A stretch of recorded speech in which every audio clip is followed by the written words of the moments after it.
Dire à quelqu'un « je te baise », c'était romantique autrefois. Mais aujourd'hui, un petit peu moins. En latin, baciare voulait dire faire un bisou.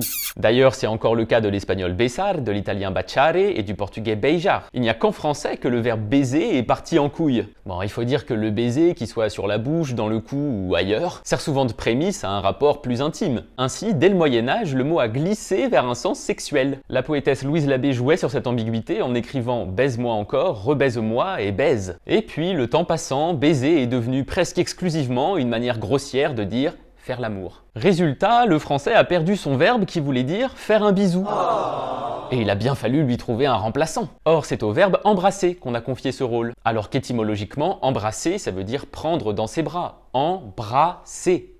En somme, tout s'est décalé. Mais, pour ajouter au bizarre, les noms qui étaient associés à ces verbes, eux, ont gardé leur sens premier. Baiser est devenu avoir un rapport charnel, mais un baiser est resté un bisou. Embrasser est devenu faire un bisou, mais une embrassade est restée faire un câlin. Bref, le français est champion pour mettre les mots sans dessus dessous, et on a beau essayer de leur courir après, dans tous les cas, on est baisé.